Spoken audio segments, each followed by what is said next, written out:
Hello everyone, and today I'm going to unbox the STM8 Nucleo board. This Nucleo board is contain STM8S208RB microcontroller. This microcontroller is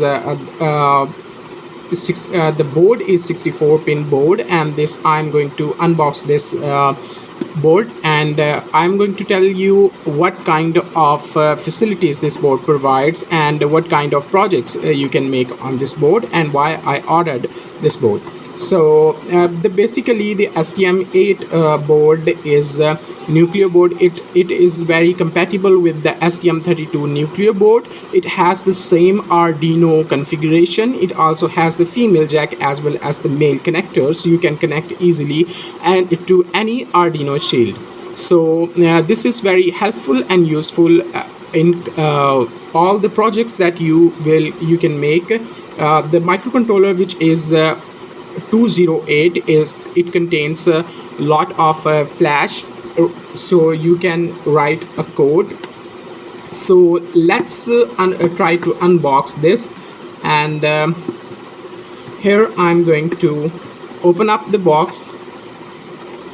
So this is the board which I'm very excited to have.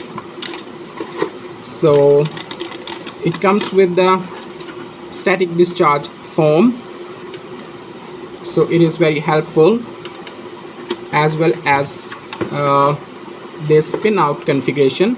So as you can see in this STM8S208 nucleo-64 board, it has 24 megahertz advanced STM8 core with hardware architecture and 3-stage pipelines.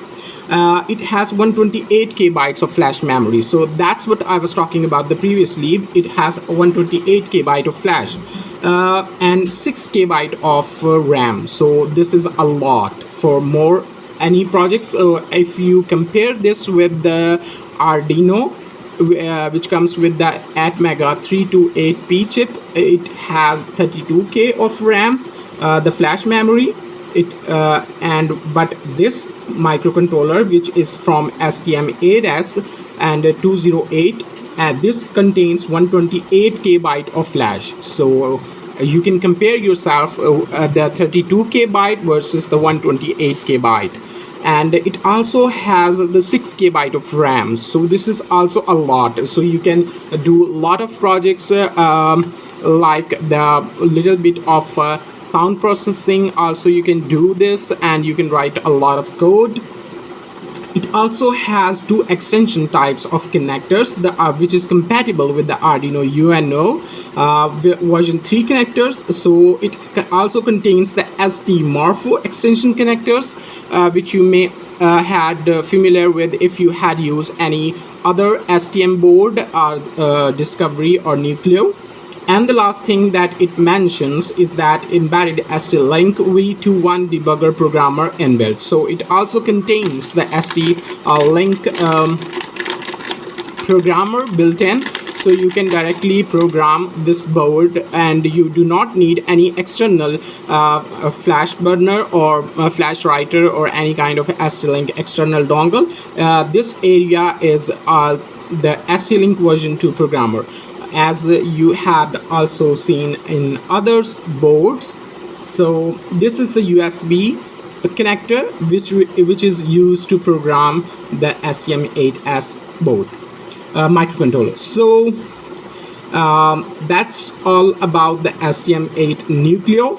It has a lot of power in this. This controller is very powerful, and I hope I will make further videos using this board, and will use this in our other upcoming videos and projects, so you can learn more about the STM8. I especially ordered this board so that it is compatible with the Arduino shields and Arduino pinouts. So a lot of shields could be used, as it will be less focused on the hardware building, rather than we can directly focus on STM8S programming. So in upcoming videos of STM8 series, I am going to use this board. So that's all about the STM8S Nucleo. Let's see what it says in the getting started guide. It says that check the jumper position on the JP3 ID 1, 2 or 2, 3 and jumper 2 on 1, 2 position. So we'll have to find out the jumper. This is the jumper 3. This is the jumper 3 and which is this one. It should be on 1, 2 or 2, 3 and also you had to jumper 2 JP2. It is this one and it is going to use the 5 volts. So these are regarding its power configurations, and it also has 2 onboard switches. Let's see if it says anything about this. Connect the STM8 nucleo board to the PC with the USB cable type A to micro B. So this is type A to micro B cable you need to connect with your computer. It also says that the connector 6 to power the board. You can use the connector 6 to power the board. I can't find the connector 2 right now. We'll see if it tells more about this or not. Then the LED4 and LED1, which is the power LED, will light up, and the green LED and LED2 blinks. And I'm not going to connect this board right now with the computer. I will left this task to my upcoming video, and the demo software is available in this link, which is st.com/stm8nucleo. And the system requirements, it says that Windows OS 7, 8 or 10, any Windows OS you can use up from above the 7 version, and type A to micro B cable. You need to use this board, and which is normal your it is a normal cable which of Android phone charging cable. And the development tool chain is free STVD STM8 using the Cosmic toolchain, and that's what I'm using throughout my previous C series of STM8. Cosmic is also a free IDE which you can use, or you can use IAR EWSTM8. This is the IAR compiler. If you are familiar with this compiler or this IDE, you can use IAR as well. If you further open up this manual, it will tell you about the push buttons, and you have 2 push buttons here. The blue one is for user button. This is a user button. You can use this button for your own applications and programming.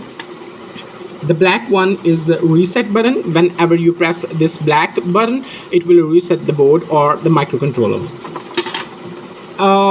It also says that this USB connector is flexible board power supply through USB or external source, and the integrated SDLink version 2 mass storage device flash programmer. This is, which I told you before, this area is the programmer. You can also cut out this if you wish, but I don't I recommend this. 2 push buttons and 2 color LEDs. It also contains the 2 color LEDs here. It has connected, the push button is, by the way, connected to the B1 of the microcontroller, and it do not connect with the B1. We'll have to find out in further manuals. And here is the one STM8 microcontroller flavor of 64 pins, and these are the Arduino extension connectors, and the ST Morpho connectors. This comes from the Discovery series of the ST boards and the ST Morpho extensions. So you can also use for the configuration STM8 cube, but it do not generate the code for now. Maybe the future version maybe you could be used for the future programming. STM8 Cube MX software tool on PC helps developers with the user-friendly configuration GUI pinout conflict solver, clock tree validation, and power consumption estimation. So it is not like the STM32 CubeMX program, which will help you to generate the code for source code for the STM8. It do not generate the source code. The STM8 CubeMX program do not generate the source code for now. Maybe the future versions generating the source code. And that's all. So hope you like this video, and also I had completed my 1,000 subscribers for that's what also a big milestone for my channel. And this video is for unboxing the STM8 Nucleo. Thank you so much.